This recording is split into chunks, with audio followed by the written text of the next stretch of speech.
Welcome to In Conversation, the podcast where we bring bold thinkers, change makers, and industry leaders to explore how Africa's private sector can drive inclusive economic growth. Hosted by Inkomoko, this series will dive into unpacking the opportunities that lie within Africa's entrepreneurial landscape, especially for marginalized and displaced economies.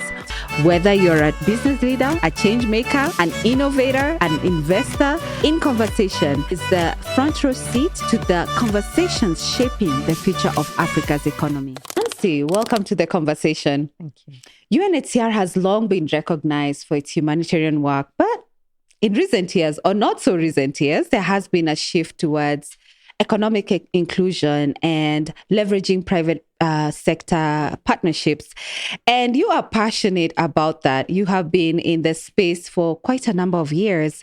You have championed a future where displaced people, or you're working to champion a future where displaced people are not just seen as recipients of assistance, but as economic actors, contributing to Africa's prosperity in the areas that they live in. Now, in your work in these years and in the continent of Africa, I know you've worked in other parts of the world. What has been a huge barrier or a gap that exists to leverage private sector partnerships in our continent? Thank you. Thank you for welcoming me. I think before I answer the question, you just talked about UNHCR and how we're viewed as a humanitarian actor. I think UNHCR will always be a humanitarian actor. Our core mandate is protection and solutions for those who are displaced. And populations who are displaced, whether those are refugees or internally displaced people, have a right in law to protection. And so that will always be our core and our primary mandate. However, especially for this continent, we see that displacement is not a short-term event in people's lives. We have very long, protracted situations like the Somalia situation. We have people who are displaced from Somalia since 1991, living in Dadaab refugee camp, and they have been there since. And so when you have populations that are living in displacement for long periods of time, we have to think beyond humanitarian aid. And so this is where the conversation shift to looking at longer term sustainable solutions for those populations. And that's where then my passion to help deliver some of those solutions comes in. And one of the biggest gaps I have seen since I have been working on this continent, or one of the first barriers we had to help try and tackle, was the misconception of what private sector or how private sector can be involved, and a misunderstanding of the needs sometimes of refugees and what solutions might look like and how everybody can come together to help solve those solutions. I think we have come a long way.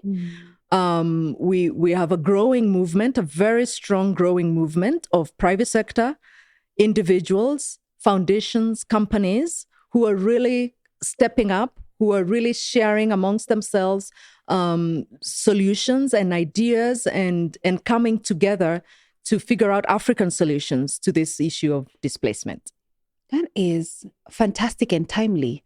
And we were thinking about and maybe contemplating the shifting aid, right? Everyone in this space is having to rethink their model. They're having to rethink how they will pivot going forward, because the truth is aid as we know it will not be the same, right? And so one of the key conversations and one of the key meetings that are coming up is the Private Sector Forum that will be happening right here in Nairobi. And you were part of the original thinkers or creators of this space. What was the inspiration between yourself and Isaac Kwaku of Amahoro Coalition and Sarah Lane and, all the other, who conceptualized this amazing idea? Okay, so I will take you back a few years to be able to answer that question. Sometime in 2018, the Global Refugee Compact came into effect. It's a framework that sets out how partners, government partners, the private sector, humanitarian actors, development actors, how all of us, taking a whole of society approach, how we can all come together in solidarity to help take responsibility for displacement and solutions for displacement.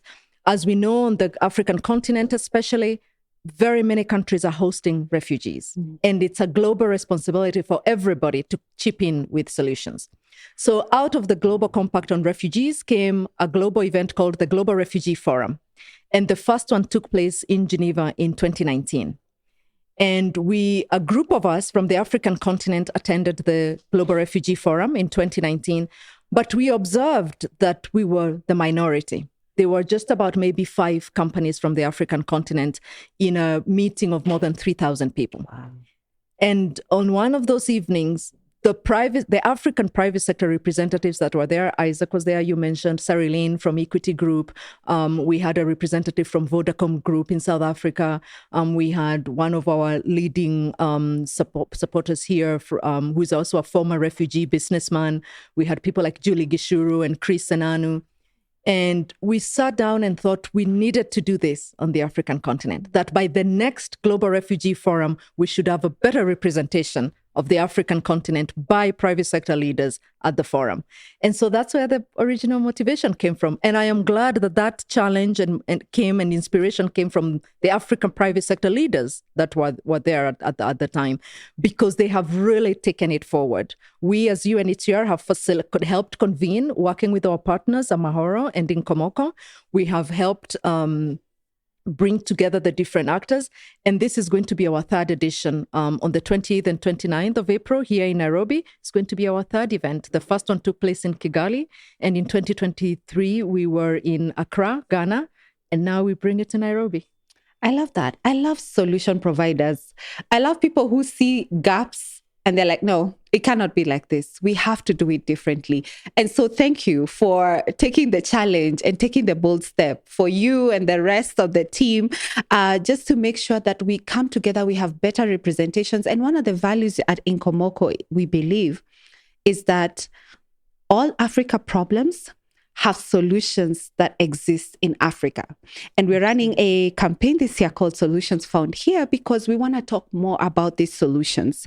So even as we convene all these actors in this forum and beyond in the conversations that we carry out, what do you see as the biggest mindset shift that still needs to happen in the private sector?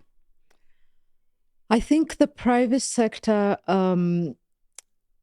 needs to hear, and I don't want to say it's a mind shift, because I see it already happening. You know, I have seen over the last 2 forums the journey that we have made and the progress that we are making. But I think more and more African private sector joining the conversation and understanding that refugees are not a burden, or displaced populations are not a burden. Instead, they are a great business opportunity. They make great sense.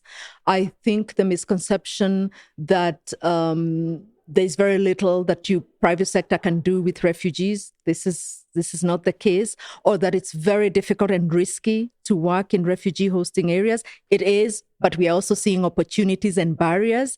So it's having a realistic appreciation of what the challenges and the risks are, but then also understanding that there are those who are really making shared value opportunities that benefit everybody, that benefit their shareholders, that benefit the companies, their employees, and also help advance the lives and transform lives, not just for those who are displaced, but their host communities as well. If we take Kenya as an example, most of our displaced populations are living in areas of the country where the host communities are also quite disadvantaged, if I may use that term. Yeah. So when you bring solutions to displaced populations, you're not only supporting those who are displaced, you're also supporting the host community, the municipality. The Turkana County benefits greatly, and the people there from any development and any investment we bring there. So that mind shift that we are helping strangers, we are helping people who are living with us in our communities. We are helping our own countries, and we're helping the future of the African continent. One of the things I always say is that a lot of the global north countries, their economies grew because there was massive displacement in their countries, and those displaced people contributed through either their innovation, hard work, opportunities to actually grow those economies. So and that must have happened many, many decades ago. But when we think of it that way, we can also project where Africa would go if we shift our narratives instead of seeing them as burdens, but they are actually economic opportunity. Absolutely. And I'm really happy to say that when you go on the ground, in my experience visiting Dadaab or visiting Kakuma, you actually see that in practice. When I go to Kakuma, I meet business people who are working, whether they're from the local communities, the Turkana community, or whether they're a Burundian refugee who has set up there, a Somali refugee who has set up a shop there. There is a lot of interdependency through business happening, and actually with the and coexistence with all of them. So, we can meet in conference rooms in Nairobi. We're actually hoping that on the 28th of April, we will bring a few people down to Kakuma so they can get to experience what a thriving economy, microeconomy, it actually is up there. And to see how displaced populations live so well side by side with their host communities and thrive together. So I this is something that's already been happening a lot. And what we are doing is now inviting more and more private sector to see the opportunities to invest even more and to support the entrepreneurs and the young people coming out of there. You had that statement about that African problems have African solutions. Another one I like to say is that the young people also have solutions for themselves. And sometimes we just need to give them the space to discuss them and to execute them and support them in their execution. That was actually one of the best takeouts from my conversation with a co-convener, the curator of Amahoro, Ezekweku, and he said, with the youth, we just need to listen to them better. And so I'm asking myself, with this private sector forum, how do we make sure that the voice of the youth will be included in the conversation? We do that very intentionally. It's been one of the special things about our forum. At every forum, we dedicate a day and time in the program for young people to talk about their solutions that they put forward and propose. And this year will be no different. We're coming down to Kakuma and actually looking at, for example, the Amahoro Fellows and what they've been able to do, the clients of Inkomoko and seeing what they're doing there. We also, by the way, have the wonderful support of the Mastercard Foundation and the IKEA Foundation as well, who will be with us. And so just seeing all these young people across the board who are doing amazing things, who are entrepreneurs, who are changing their communities and giving them space intentionally in the program to drive the conversation is what the forum is also about. It's about the private sector, the young people, and everybody that really wants to bring solutions to this space.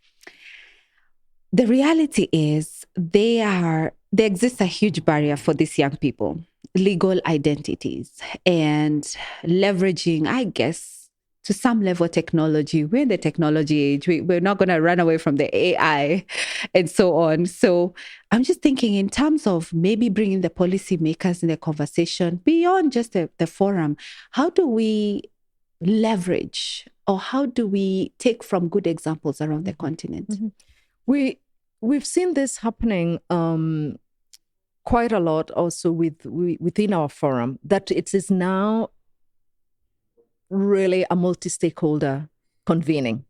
So we have those policymakers present. We work closely with governments and with other partners as well, and we're having those conversations. And one of the best thing about it is when you have a Pan-African event like this one, you get to see examples from different places. What is working in Uganda? What is working in Ghana? And people learn from one another. And that is happening both for the private sector, but also from a policy perspective. And how different countries are addressing certain policy barriers or issues. And there's just so much to learn. So, and we really encourage that. So we also have in the program space for our government counterparts to listen but also to showcase what they're doing. I'm sure you know that Kenya just launched the Shirika Plan, for example. So I hope that we will hear a little bit more about that at this forum and how private sector can help in its implementation. And so there's a lot of progress across the board on policy. Yes, for sure, there's some barriers. Some places are doing better than others. And we all get to learn together and see how we can support that access. And the young people also get to tell us where the pain points are for them, what they're struggling with when they're trying to improve, whether it's through access to jobs or whether it's through access to loans to improve their businesses. We also get to hear from them and together think about what the solutions could look like. But take it a step further, make commitments to actually help remove those barriers. What is one example of some form of innovation? I know you've been all over the world. You've met so many displaced persons doing different things. But in the context of Africa, is there either an innovation or a technology or a solution that you saw that really inspired you?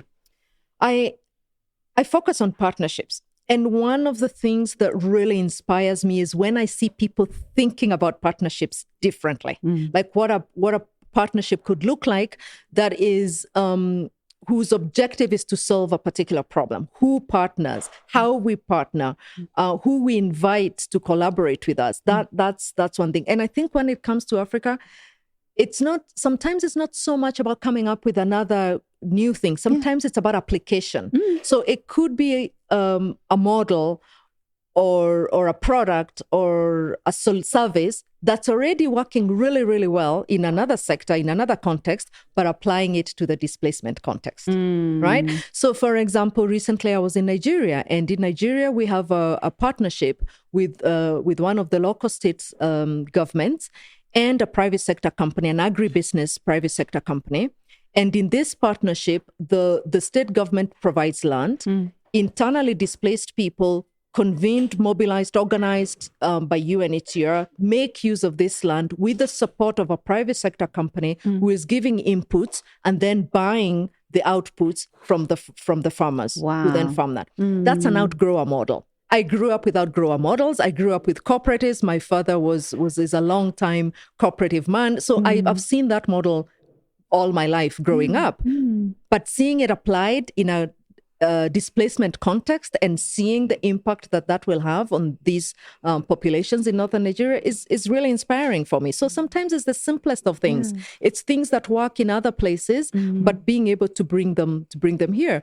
This partnership we have here between UNHCR and Amahoro and Nkomoko is, in my mind, innovative.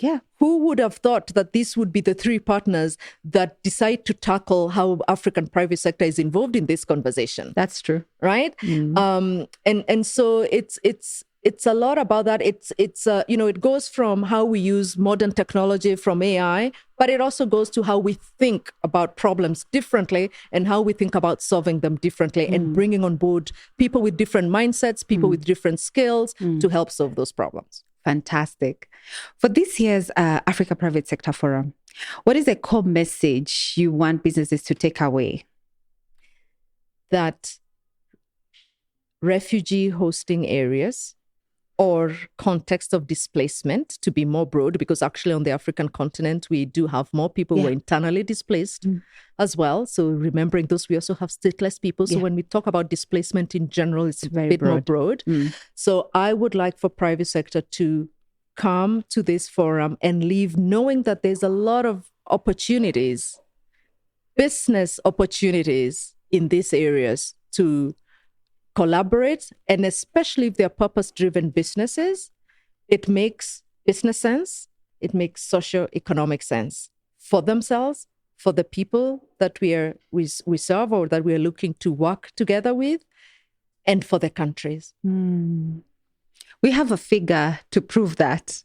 97% repayment rate of our clients. We are approaching 100,000 clients at iNKOMOKO. 97% have repaid their investment. Yes, I hear this story really, and it's so encouraging. Most of the banks that also bank in these areas, in whether you're talking to KCB or Equity Group, quote similar numbers. that the default rate is extremely low when it comes to this population. Those are the messages we want to get out there, and that we want the private sector to know that there is a lot of commercial reasons why they should be considering venturing and investing in displacement context. It's a win-win. Absolutely. Yes, it's a win-win also for the policymakers, because these displaced entrepreneurs or populations are contributing to the economy, tax-wise and in other ways. So yes, and we need to make it easier for them to contribute. So when we have, I was speaking to somebody just a couple of days ago that told me they were working with urban refugees, about 800 of them that are really looking to be registered, licensed, so that they can pay their rates. Wow. Refugees want to live within the law and contribute and be, and when they do that, it's also about dignity. And, most refugees you speak to want an opportunity. Yeah.